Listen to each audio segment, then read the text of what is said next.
आइए मित्रों, हमारे YouTube चैनल स्वाध्याय में आपका हार्दिक स्वागत अभिनंदन। आज हम आपके लिए लेकर आए हैं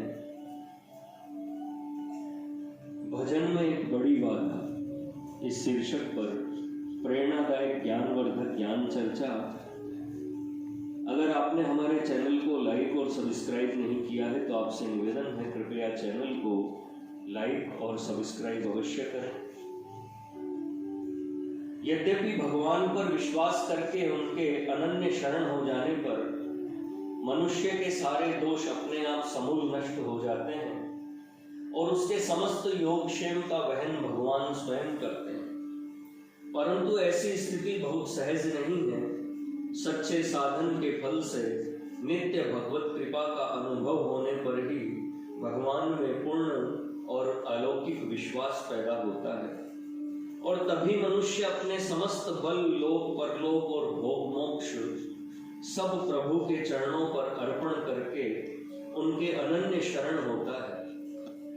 क्षण विश्वासी या अल्प विश्वासी साधारण लोग इस अवस्था से बहुत दूर रहते हैं। वे भगवान के गुण और महात्म्य को सुनकर कभी कभी विश्वास की ओर कुछ झुकते हैं, परंतु पर्याप्त आगे बढ़ने से पहले ही कई प्रकार की बाधाएं प्राप्त कर रुक जाते हैं।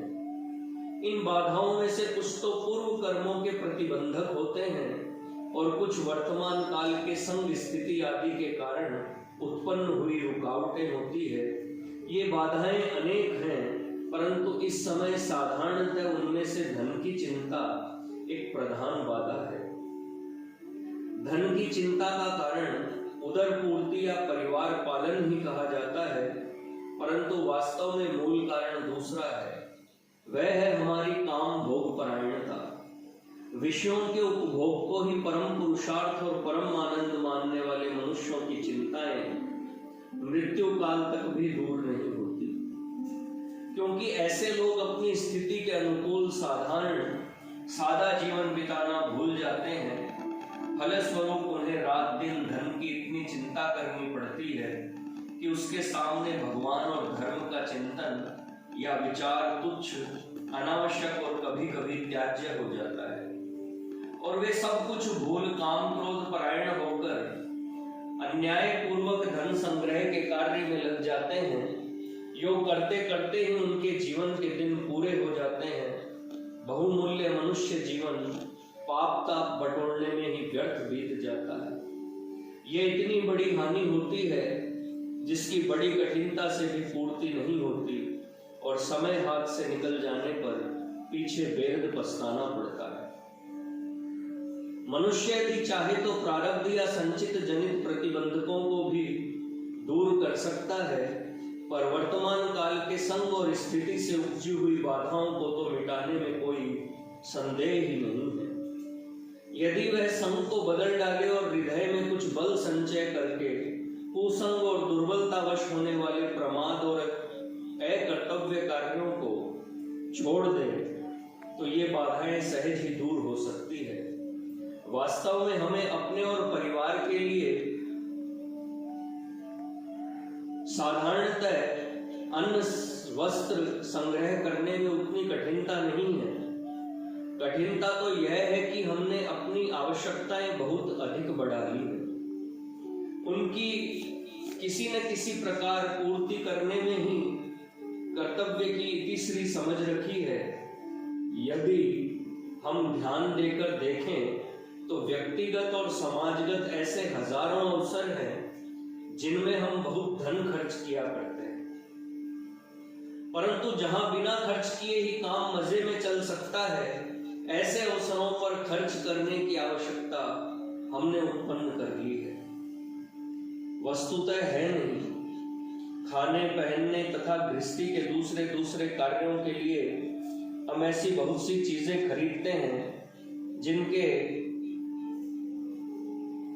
न खरीदने से हमें अपने जीवन यापन में कोई रुकावट नहीं होती।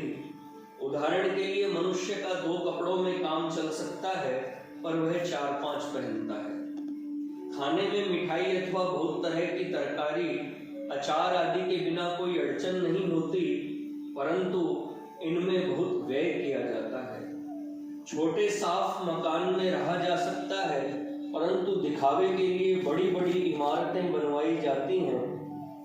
शाल दोशाले, इत्र फुलेल, साबुन, क्रीम, फर्नीचर आदि हजारों प्रकार के शौक के सामान में पानी की जो पैसा बर्बाद किया जाता है।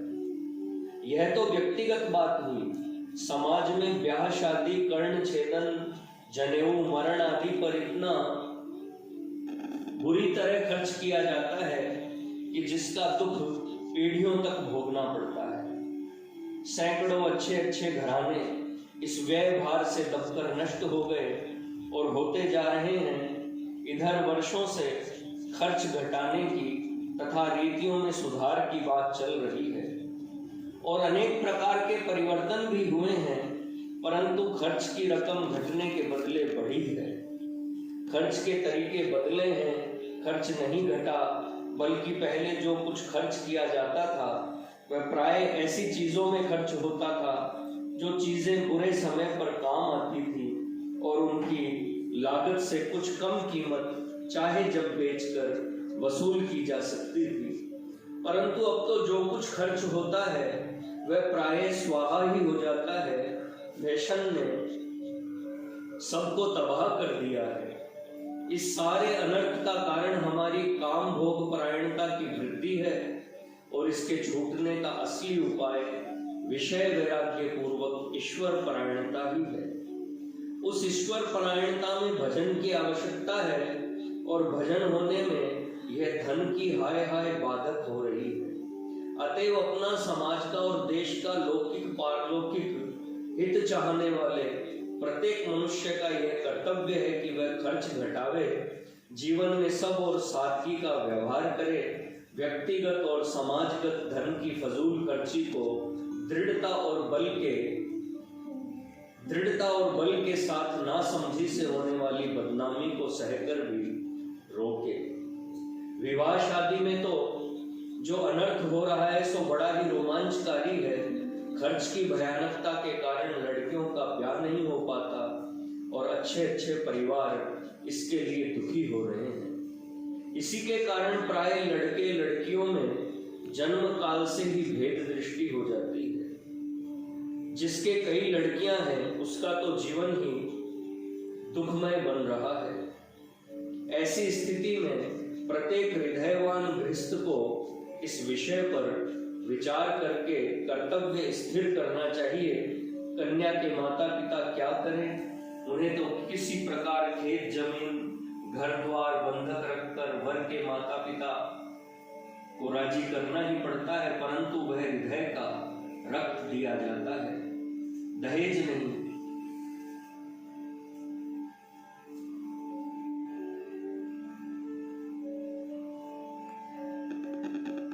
जो घर में संपन्न है और जो परमार्थ के मार्ग पर आगे बढ़ना चाहते हैं कि वे अपनी व्यक्तिगत और समाजगत आवश्यकताओं को तुरंत कम कर दें और अपने लड़कों का विवाह ढूंढ कर बिना दहेज लिए गरीब माता पिता की सुयोग्य कन्याओं से करने की प्रतिज्ञा करें।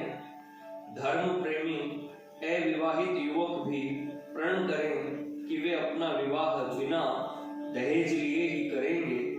मेरा विश्वास है कि ऐसा करने से उन्हें परमार्थ मार्ग में बड़ा लाभ होगा।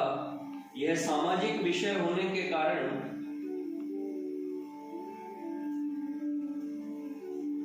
शुद्ध परमार्थ दृष्टि से किया गया है, क्योंकि यह विषय भजन में बड़ा ही बाधक सिद्ध हो रहा है और इस बाधा के दूर होने की बड़ी ही आवश्यकता है। वस्तुतः धन अत्यंत ही तुच्छ पदार्थ है। प्रेम धन परमात्मा रूपी धन की तुलना में तो यह रखा ही नहीं जा सकता।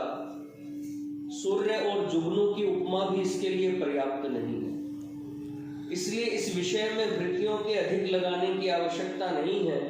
तथापि आज इस जड़ युग में चारों ओर धन की पूजा हो रही है और जो धन चिंता में पड़े हुए ईश्वर को भूल रहे हैं और लोग धन चिंता में पड़े हुए ईश्वर को भूल रहे हैं। धन कम खर्च करने की इस प्रार्थना से यह नहीं समझना चाहिए कि इसमें धन का महत्व बतलाया गया है, वरन यह समझना चाहिए कि धन अत्यंत तुच्छ पदार्थ है। व्यर्थ खर्च कर इसके उपार्जन में समय लगाकर उसका महत्व बढ़ाना उचित नहीं। हम अपनी आवश्यकताओं को जितना कम करेंगे उतना ही धन का महत्व घटेगा और उतना ही शीघ्र हम पाप ताप से छूटकर परमात्मा की ओर अग्रसर हो सकेंगे। आवश्यकता ही धन की लालसा उत्पन्न कर हमें दरवाजे दरवाजे पर भटकाती और भगवान से विमुख करती है। जिस दिन चाह मिट जाएगी उस दिन हम बादशाह बन जाएंगे। चाह गई चिंता गई मनुआ बेपरवाह, जिसको कछु न चाहिए सो जग शहंशाह। मित्रों, यह थी भजन में एक बड़ी बाधा इस शीर्षक पर प्रेरणादायक ज्ञानवर्धक ज्ञान चर्चा। अगर आपको हमारा चैनल पसंद आए तो इसे लाइक और सब्सक्राइब अवश्य करें। धन्यवाद।